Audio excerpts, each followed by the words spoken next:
আরে কত দেরি হয়ে গেল। আজকে মনে হয় মহারাজের কাছ থেকে কথা শুনতেই হবে। বাবা, সবাই তো দেখছি প্রণামী বাক্সে মুঠো মুঠো অর্থ ফেলছে। তাহলে নিশ্চয়ই প্রণামী বাক্সে ভালোই অর্থ জমেছে। ইস, মনটা কেমন যেন আকুপাকু করছে ওই প্রণামী বাক্সটা হাতে পাবার জন্য। কিন্তু কি করে বাক্সটা হাতাবো? কি করি? আচ্ছা, সামনেই তো শিবরাত্রি। মহারাজকে কিছু উল্টো পাল্টা বুঝিয়ে ব্যবস্থা করতে হবে। আর সেই সুযোগেই প্রণামী বাক্সটা আমাকে হাতাতেই হবে। যাই তাড়াতাড়ি রাজবাড়িতে যাই।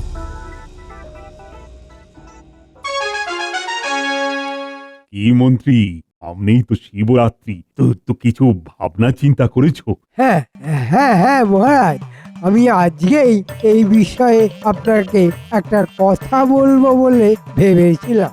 আপনার সম্মতি থাকলে বলতে পারি। হ্যাঁ, সম্মতি দিলাম, বলো কি কথা। কথাটা হচ্ছে মহারাজ, প্রতি বছর শিবরাত্রির দিন আপনি ও মহারানী শিবের মাথায় জল দেওয়ার জন্য ওই বট গাছের নিচে দাঁড়িয়ে কতক্ষণ অপেক্ষা করেন। কত রোদের মধ্যে আপনাদের প্রহরের পর প্রহর দাঁড়িয়ে থাকতে হয়। তাই ভাবছিলাম যদি এই বছর রাজবাড়িতে একটা শিব পুজোর আয়োজন করা যায় তাহলে কেমন হয় মহারাজ? বাবা, এ তো দারুণ কথা বলেছো। সত্যি তো, কতক্ষণ রোদের মধ্যে দাঁড়িয়ে পুজো করা সত্যিই কষ্টদায়ক। কিন্তু তাহলে তো একটা অষ্টধাতুর শিব মূর্তি বানাতে হবে আবার, কারণ আমাদের বংশের নিয়ম অনুযায়ী অষ্টধাতুর শিব মূর্তি ছাড়া পুজো হয় না। কিন্তু একটা অষ্টধাতুর শিব মূর্তি তৈরি করা তো অনেক ব্যয় সাপেক্ষ ব্যাপার। আরে মহারাজ, শিব মূর্তি আবার বানাবেন কেন? অষ্টধাতুর শিব মূর্তি তো আমাদের গ্রামেই রয়েছে। আপনি তো বেশ কিছু বছর আগে গ্রামবাসীদের জন্য ওই শিব মূর্তি বানিয়ে দিয়েছিলেন। ওই মূর্তিটাই যদি রাজবাড়িতে বসাই তাহলে তো আর কোনো সমস্যাই থাকলো না মহারাজ। আপনারাও শান্তিতে পুজো দিতে পারবেন। বাহ, এটা তো দারুণ একটা বুদ্ধি দিয়েছো মন্ত্রী। মহারাজ, আমি সবসময় ভালো বুদ্ধি দিই। কিন্তু মহারাজ, তাহলে গ্রামের প্রজারা কোথায় পুজো দেবে? ওরা ঠিক ওদের ব্যবস্থা করে নেবে। ওরা কোথায় যাবে সেটা নিয়ে তোমাকে চিন্তা করতে হবে না গোপাল। মহারাজ খুশিতে থাকলে প্রজারাও খুশিতেই থাকবে। এই কথাটা সব সময় মাথায় রাখবে। হ্যাঁ, এই মন্ত্রী বেটার নিশ্চয়ই কোনো না কোনো উদ্দেশ্য তো আছেই, না হলে শিব মূর্তি নিয়ে আসার জন্য মন্ত্রী এত উতলা হতো না। হ্যাঁ, তাহলে ওই কথাই রইল মন্ত্রী, তুমি ব্যবস্থা করো কেমন। আর শিবরাত্রির আয়োজনও কিন্তু তোমাকেই করতে হবে। হ্যাঁ, আপনি কিচ্ছু চিন্তা করবেন না মহারাজ, আমি ঠিক সব সামলে নেব। এইবার প্রণামী বাক্স আমার হাতে আসছে, এটা একবারে পাক্কা।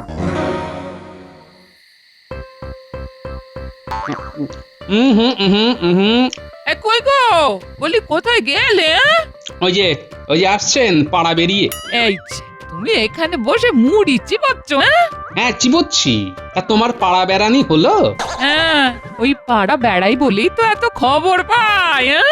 তা আজকে আবার কি খবর পেলে শুনি? শুনলাম মহারাজ নাকি ওই আমাদের। ও, খবর পেয়ে গেছো? হ্যাঁ গো, আমরা শিবরাত্রির দিন বাবার মাথায় জল ঢালবো কিভাবে? আচ্ছা, মহারাজ কিভাবে এমন সিদ্ধান্ত নিলেন? প্রজাদের কথা একবারও ভাবলেন না? এই সব হয়েছে ওই মন্ত্রী বেটার জন্য, বুঝলে গিন্নি? ওই মন্ত্রী মহারাজকে এই সব বুঝিয়েছে। তুমি মহারাজকে কিছু বললে না? বলিনি আবার গিন্নি, কিন্তু এখন আমার সব কথাই মহারাজের তেতো মনে হবে।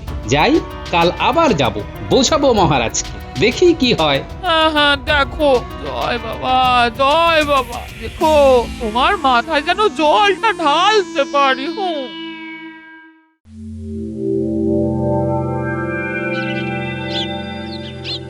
দেখি মহারাজকে আরেকবার ভালো করে বুঝিয়ে বলতে হবে যে ওই মন্ত্রী যা বলছে তাতে যেন মহারাজ কান না দেন। আরে মন্ত্রী বেটা দেখছি এখানে কি যেন একটা বলছে মহারাজকে, আমাকে আড়াল থেকে সব শুনতে হবে। এই নাও মন্ত্রী, এখানে 500 মোহর আছে, তুমি কিন্তু বুঝে শুনে বাজার ঘাট করো। মহারাজ, আপনি কিচ্ছু চিন্তা করবেন না, আমি বুঝে শুনে সব আয়োজন করে নেব। হ্যাঁ হ্যাঁ, লাগবে আরো দেব, কিন্তু দেখো বাবার পুজোয় যেন কোনো ত্রুটি না হয়। আপনি একেবারে নিশ্চিন্তে থাকুন মহারাজ, কোনো ত্রুটি হবে না। বেশ বেশ, যাও যাও, তাহলে সব আয়োজন শুরু করে দাও। আজ্ঞে মহারাজ।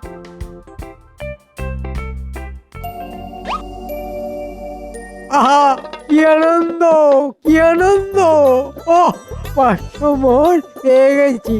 এইবার পুজোর বাজার করব অল্প অল্প, আর মহারাজকে ফর্দ দেবো এত বড় বড়। তারপর মনের মতো করে এই অর্থ পকেটে গুছিয়ে নিতে হবে। আহ আহ আহ আহ আহ। একদিকে শিব মূর্তির সামনে রাখা প্রণামী বাক্স, আর অন্যদিকে মহারাজের মোহর। আমার যা বুদ্ধি খুলেছে না, নিজেকে বাহবা দিতে ইচ্ছা করছে। আচ্ছা, তবে এই ব্যাপার, প্রণামীর বাক্স আর মোহর, তাহলে মন্ত্রী এটাই তোমার আসল মতলব? হ্যাঁ, ভেবেছিলে কেউ কিচ্ছু বুঝতে পারবে না, কিন্তু মন্ত্রী এই গোপালের চোখ এড়ানো এত সহজ নয়। তুমি যদি হও বুনো ওল, আমিও বাঘা তেঁতুল।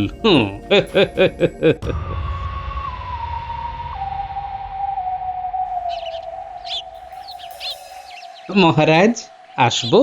আরে গোপাল, তুমি এসো এসো এসো, ভেতরে এসো। বলো গোপাল, বলো। মহারাজ, অনেক আয়োজন, পুজোর বাজার, তারপর ভোগের বাজার, মন্ত্রী মশাই কি একা হাতে সামলাতে পারবেন মহারাজ? হ্যাঁ হ্যাঁ হ্যাঁ হ্যাঁ, সেটা তো আমি একেবারে ভেবেই দেখিনি, কিন্তু কাকে আর দায়িত্ব দেব বলো তো, মানে কে নেবে? কেন মহারাজ, আমি আছি কি করতে? হ্যাঁ, তুমি দায়িত্ব নেবে? বাবা বাবা বাবা, তাহলে তো খুব ভালোই হলো। দাঁড়াও দাঁড়াও, আমি এক্ষুনি মন্ত্রীকে ডেকে পাঠাচ্ছি। ওই, কে আছিস? আজ্ঞা করুন মহারাজ। মন্ত্রীকে এক্ষুনি ডেকে আন। আজ্ঞে মহারাজ। আমাকে ডেকেছিলেন মহারাজ? ওই তো মন্ত্রী চলে এসেছে। এসো এসো মন্ত্রী, ভেতরে এসো। টিকুটা আবার এখানে কেন কে জানে? এই যে মন্ত্রী, বাবার পুজোর সম্পূর্ণ দায়িত্ব নিজের কাঁধে নিয়ে নিয়েছো, তো তোমার তো খুব চাপ হয়ে যাবে মন্ত্রী। হ্যাঁ, সে একটু হবে মহারাজ, কিন্তু আমি সব সামলে নেব। না না না না না মন্ত্রী, তোমাকে একা এত দায়িত্ব নিতে হবে না, গোপাল তোমাকে সাহায্য করবে সব কাজে। হ্যাঁ, গোপাল?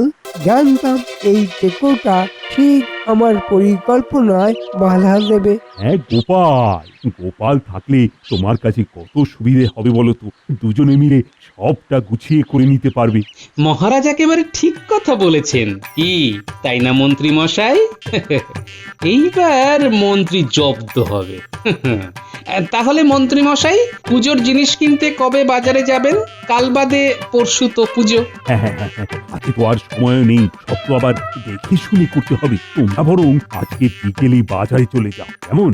আচ্ছা মহারাজ। যেমন আপনার ইচ্ছে মহারাজ। তাহলে মন্ত্রী মশাই, আমি বিকেল বিকেল আপনার বাড়িতে চলে যাব, আপনি আমার জন্য অপেক্ষা করবেন, কেমন? হ্যাঁ হ্যাঁ গোপাল, আমি তোমার জন্য অপেক্ষা করব। ওই গোপাল ব্যাটা আসার আগেই আমাকে মানে মানে কেটে পড়তে হবে। গিন্নি, আমি আসি বুঝলে, মন্ত্রী মশাই আবার আমার জন্য অপেক্ষা করছেন। হ্যাঁ হ্যাঁ হ্যাঁ, এসো এসো। দুকা দুকা।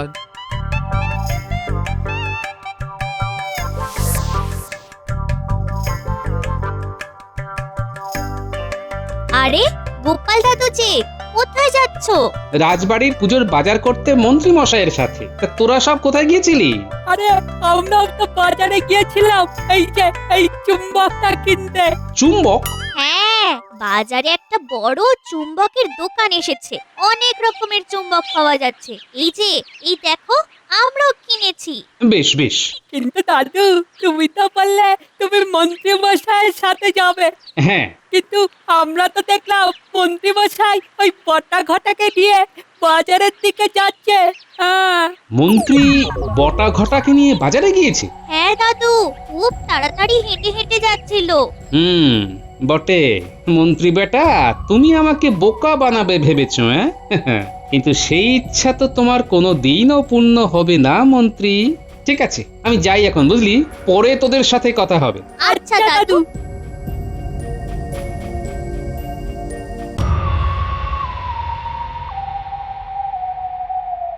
মন্ত্রী মশাই এত তাড়াহুড়ো করছেন কেন? আরে ওই পেট মোটা গোপালটা আসার আগেই আমাদের সব বাজার করে নিতে হবে।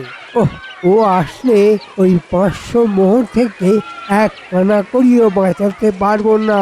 নে ওই টেকোটা আসার আগে সব বাজার ঘেট করে নিয়ে যা মোহর বাঁচে সব ভাগ বাটোয়ারা করে নি।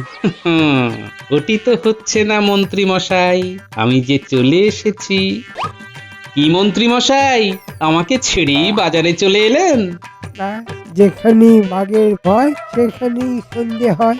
হ্যাঁ, কিছু বললেন?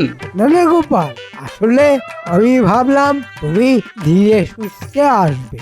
আমি ততক্ষণে এইদিকে কিছুটা বাজার হলেও তো এগিয়ে নিতে পারতাম।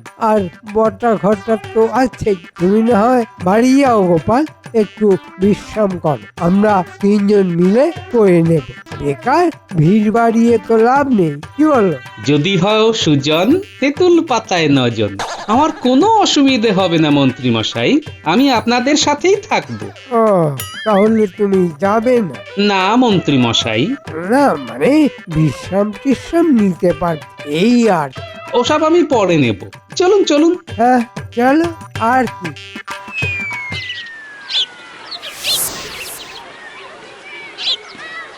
তাহলে বাজার শেষ। তাহলে কত মোহর বাঁচলো মন্ত্রী মশাই?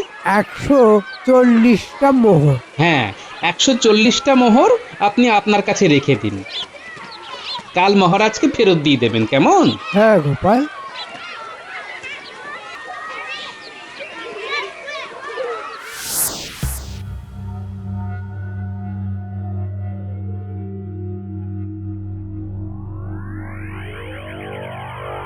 বাজার শেষ।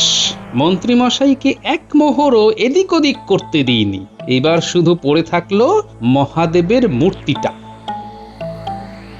কই গো, এসো, খাবে এসো।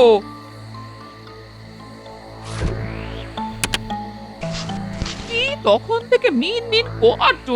মিনমিন কি আর সাধে করছে গিন্নি? ওই অষ্টধাতুর শিব মূর্তিটা রাজবাড়িতে নিয়ে যাওয়া থেকে যে কি করে আটকাবো সেটাই ভাবছি। কি গিন্নি, রুই মাছের মাথা? রুই মাছের মাথা ওই নাতি নাতনিরা এসেছিল, ওদের দিয়ে আনিয়েছি। এত চিন্তা ভাবনা করছো, একটু রুই মাছের মাথা খেলে বুদ্ধিটা আরো তাড়াতাড়ি খুলবে। বাহ, বেশ বেশ ভালো করেছো। কিন্তু ওই নাতি নাতনিদের একটু মাছ খেতে দিয়েছো তো? ও সব তোমাকে বলতে হবে না, আমি সবাইকে মাছ ভাজা দিয়েছি। এই বলি, ওরা আবার কি চুম্বক না কি জানো একটা কিনেছে। ও বাবা গো, ওটা লোহাতে যেই লাগাচ্ছে অমনি আটকে যাচ্ছে।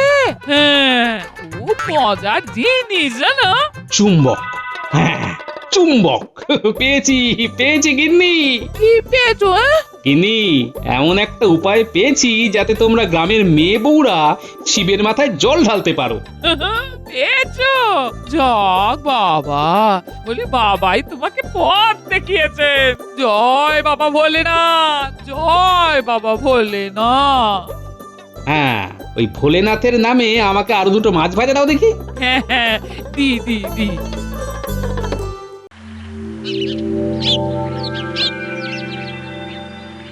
তাহলে সব বুঝে গিয়েছিস তো? একেবারে জলের মতন। তাহলে তোরা আজকে রাতে একেবারে ঠিক সময়ে চুম্বকটা কিনে চলে আসিস বট গাছের নিচে। তুমি কিচ্ছু চিন্তা করো না দাদু, সব হয়ে যাবে। আচ্ছা, তোরা বেশ কিছুটা ধূত্র ফল আনতে পারবি? আরে পারবো না কেন? এখন তো শিবরাত্রির সময়, সব ধূত্র গাছে থোকা থোকা ধূত্র ফল থাকে, কিন্তু ধূত্র ফলে তো অনেক কাঁটা থাকে দাদু। হ্যাঁ, সেই জন্যই তো আনতে বলছি, একেবারে কাঁটা দিয়ে কাঁটা তুলবো। কিরে, চুম্বক এনেছিস? এই নাও দাদু, দুটো বড় বড় চুম্বক। আর ধূত্র ফল? এই যে দাদু। ব্যাস, এইবার তোরা ওই প্রণামী বাক্সের থেকে সব অর্থ বের করে নিয়ে এক জায়গায় রাখ, আর ওই বাক্সে ধূত্র ফলগুলো ঢুকিয়ে দে। তারপর প্রণামী বাক্সের মুখটা ভালো করে আটকে দিবি, যাতে বাইরে থেকে কেউ বুঝতে না পারে ওর মধ্যে ধূত্র ফল আছে। তোরা এটা কর, আর আমি এই দিকে আমার কাজটা সারি। আচ্ছা দাদু।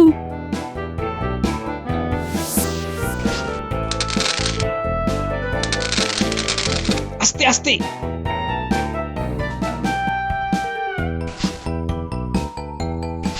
জয় বাবা, দোষ নিও না বাবা, রাজ্যের সবার কথা মাথায় রেখে আমাকে এই কাজটুকু করতে হচ্ছে। এই গুটে পুঁটি, সবাই এদিকে আয়, কুর্তিটা ধর, আমি চুম্বকটা লাগিয়ে দিই। ইয়া!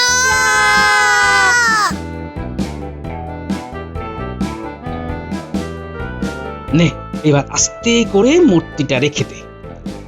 এবার কারো ক্ষমতা নেই এই মূর্তিটা এখান থেকে সরাবার। উফ দাদু, তোমার যা বুদ্ধি। আর যা অর্থ বেরিয়েছে প্রণামী বাক্স থেকে ওটা আমাকে দে। কাল মহাদেব দেখাবে তার আসল খেল।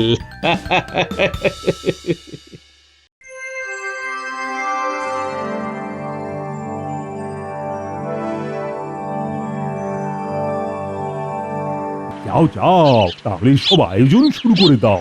হ্যাঁ মহারাজ, এই যাও।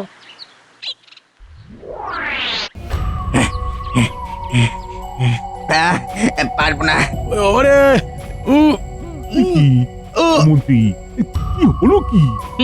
মহারাজ, কেবল তো শুরু হলো। এই এই তোমরা দুজন যাও। না মন্ত্রী মশাই, না, এ কাজ আমাদের দ্বারা হবে না। না না না না না না, এ কাজ আমরা করতে পারবো না।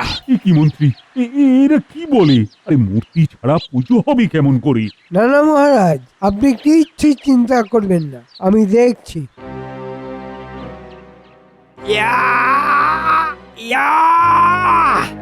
ওরে আরে, ও ওরে বাবা রে, ও ও না মহারাজ, না, সত্যি সত্যি, ও ও তাহলে এখন কি করব? তাহলে আর কি, তখন এখানেই পুজোটা আয়োজন করা হোক মহারাজ। কি বলো সবাই? হ্যাঁ, এখানেই পুজো হোক, এখানেই পুজো হোক। হ্যাঁ, এখানেই পুজো হোক। আর তো কিছু করার নেই, এখানেই হোক তবে। নাও, এইবার সবাই এক এক করে মহাদেবের মাথায় জল ঢালো। আচ্ছা পুরোহিত মশাই, চলো চলো, এসো সবাই এসো, বাবার মাথায় জল ঢালতে এসো। এই মহারানী, আপনি আগে বাবার মাথায় জল দিন। আচ্ছা।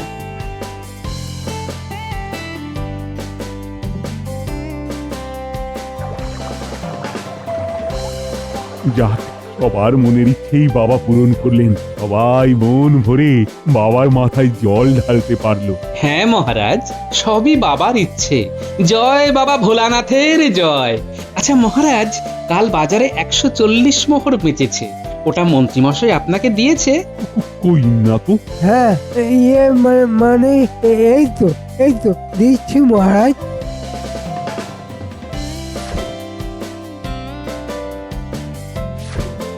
আচ্ছা বেশ, তাহলে চলো, ওইদিকে তো প্রসাদ খাওয়া শুরু হয়ে গিয়েছে, আমরাও তাহলে বসে পড়ি। হ্যাঁ মহারাজ, চলুন চলুন, পুটিদের বাড়িতে প্রসাদের ব্যবস্থা করা হয়েছে। চলুন চলুন, এই তোমরা সব চলো চলো চলো, প্রসাদ খেয়ে নেবে, চলো। হ্যাঁ হ্যাঁ হ্যাঁ, চলো চলো চলো। হ্যাঁ হ্যাঁ হ্যাঁ, চলো চলো চলো চলো চলো। হ্যাঁ হ্যাঁ, চলো। মন্ত্রীমশাই চলুন। হ্যাঁ গোপাল, যাচ্ছি যাচ্ছি, তুমি যাও।